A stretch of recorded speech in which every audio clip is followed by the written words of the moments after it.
Oh, what is happening outside my house? Huh. Well, life waits for no one, huh? Anyway, hello, wonderful people of the internet. Today we are doing my September wrap up. Let's see, because of course I don't have anything prepared ahead of time. Oh, yes, I do. Just pranking. Okay, so I read 5.5 books. Not even five and less than a quarter books in September. And that's because I did a 24-hour readathon and subsequently fell into the worst reading slump I've ever been in. I think it lasted probably, no exaggeration, like 2.5, maybe 3 weeks. So there's that. So this should be short, sweet, to the point. If you watched my 24-hour readathon, 4 out of the 5.5 books are on there. So let's get started. Oh my gosh, they're washing my windows right now. Not only are they washing my windows, they're power washing my windows.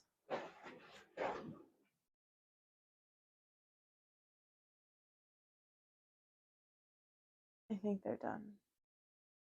No? No, they're not. We'll do this later then. Goodbye. Welcome back. I believe the people who are washing my house are done now. And you can tell that time has passed because I have less coffee than I did before. So let's just hop right into it. The first book of this month that I read was The Bodyguard by Catherine Center. Essentially, this woman works for a protection agency. We're not going to pretend like I remember her name. She is hired to be the bodyguard for this very famous actor because he is leaving his city life to go stay with his mom on a pretty secluded ranch that they own. Is it a ranch? Yeah, a bunch of farmland that they own because she's sick and is going through treatment, and he wants to be there for her, so he needs some additional protection. This is a Friends to Lovers. It is a Grumpy Sunshine. It is the one bed trope, and also at the end, the last like quarter of it, it actually turns into like a mystery, very suspenseful plot line. So it was really, really great, really light and easy to read. I really appreciated Catherine Center's writing. It was very easy, but she also creates such fully developed and like holistic side characters as well. So it feels very realistic and it's very easy to just kind of place yourself in the world and kind of like almost watch it like a movie as you read. So really loved that. The next one I read was In a Jam by Kate Canterbury. Essentially, what happens in this book is that this woman inherits her grandma's land, but she can only keep the land if she gets married within a year of signing for it. And so her neighbor, who actually happens to be somebody that she knew from high school and previously when she lived in that town, um, they do a fake marriage. So it's the fake marriage trope. It's also Friends to Lovers. It's very slow burn. He actually has a kid, so there's a kid character as well. Although I've heard that kid characters can be very annoying and like unnecessarily placed in the storyline. But I really appreciated the kid character. They acted like a kid, and there was very little like insertion of them outside of like what would actually make sense for the storyline. So it was really good. It is a little spicy, so I just kind of skip around. But other than that, it was really good. I really liked the romance because it was really not necessarily realistic, but it was very well explained by each character. They were really great at, well, I guess the author was very great at explaining all of their feelings and their deeper motivations. So even when the character is acting contrary to what I would want or it was frustrating me, I completely understood their motivation, and it was really like it just made sense. Like those are things that normal people typically struggle with, and things that are not necessarily the most rational but are very understandable fears towards like commitment or anything like that. So I just really appreciated that aspect of the book as well.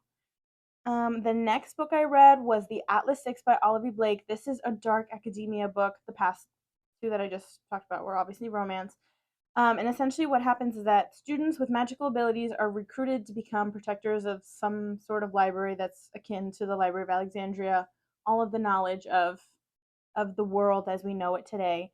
Um, so I believe six of them are selected, hence the Atlas Six, but only five of them can continue and essentially like pass the test. So they have a year to study and to learn and to prove themselves through various trials that they are capable of protecting this knowledge and not abusing it or anything like that.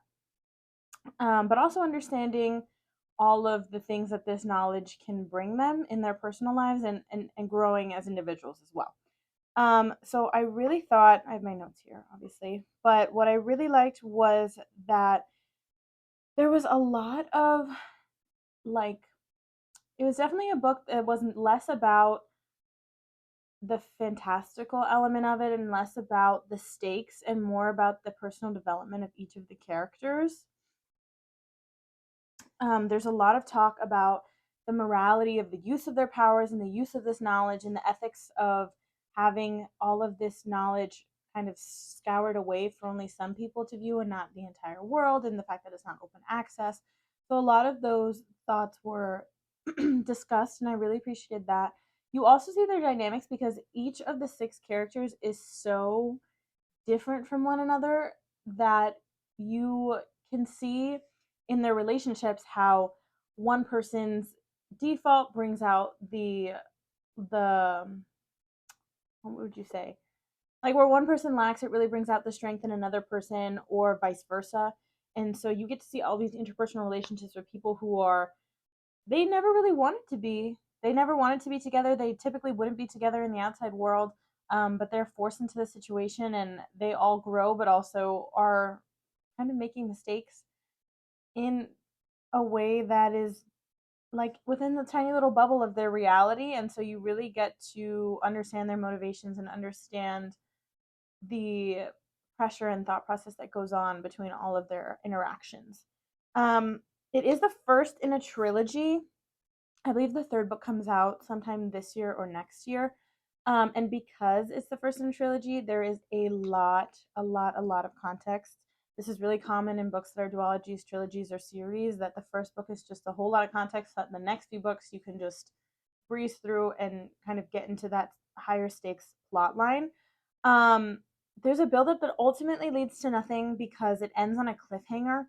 And while enjoy, I don't know if I enjoyed it, I definitely appreciated it the same way that you would appreciate a classic where it's not high stakes. It is dark academia, so you get that aspect, and it is kind of cozy because it's very literary based and they spend a lot of time indoors. And I don't know. It's just I appreciated it for what it was, but it wasn't like my favorite book of the year or anything like that. And I also think that it just I think that when you are writing a trilogy, the standalone books have to be enough to make you want to not only read the next book, but if you I never read any of the other books, it would be good enough on its own. I feel the same way about movies, but that's just my personal opinion. And because this book doesn't really meet that standard, I don't know that I would continue to read this trilogy. However, I do think I will read other books by Albie Blake. So that's that.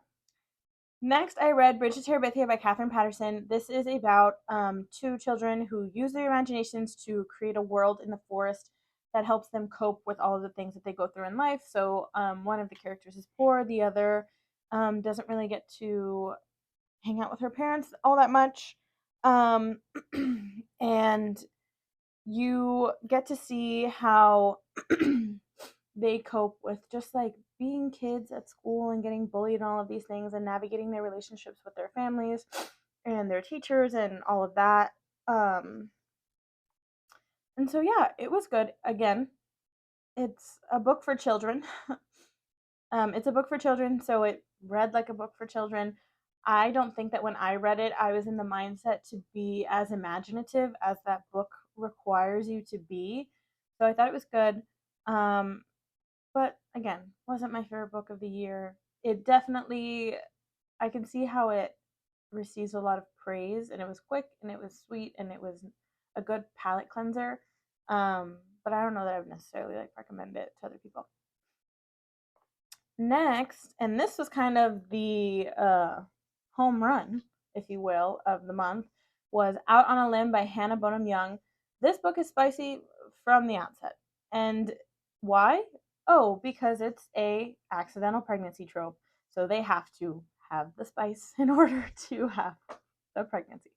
Um, but essentially, what happens is that a woman with a physical disability meets a man with a physical disability. They have a one night stand. They get pregnant.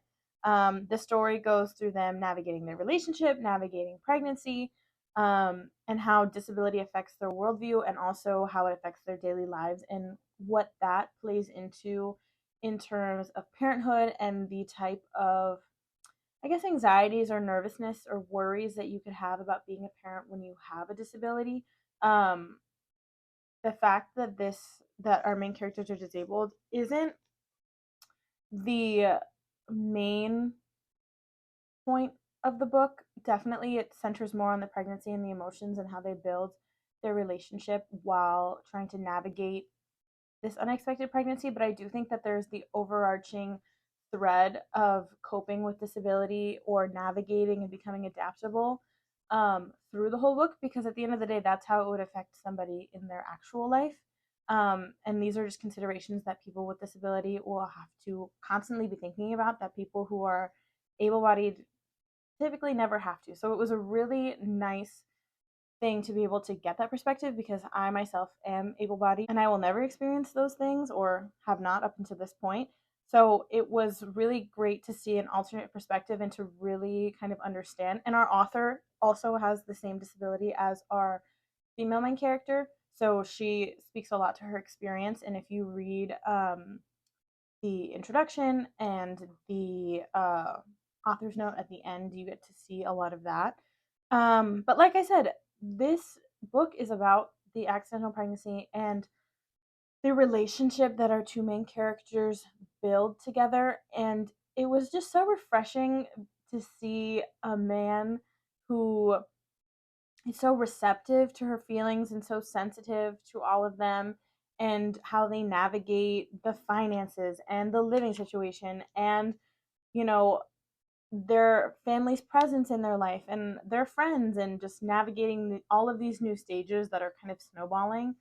So it was really nice. It was a really refreshing read. I think a lot of the romances that you read are, somebody is very stubborn and in this kind of character flaw, or this mindset that causes this really big tension with the other character. But they're both just really great communicators, and obviously they have conflict, but it was just really refreshing to read something where people aren't like hiding all their emotions from each other or going through this intense turmoil. They're just dealing with this really crazy situation together and navigating it, what I would see as a really healthy and nice way to go about it. So it was really great. I highly, highly, highly recommend. It's strangers to friends to lovers. I wrote, they're so gentle with each other, which is true, and that's all anyone can hope for. So highly, highly, highly, highly, highly recommend Out on a Limb by Hannah Bonham Young. And I definitely want to read anything that she already has out or will have coming out in the future. Shout out to Heather for putting this all over your channel and recommending it. You were right. And then my fifth and a half book, my half book was A Flicker in the Dark by Stacey Willingham.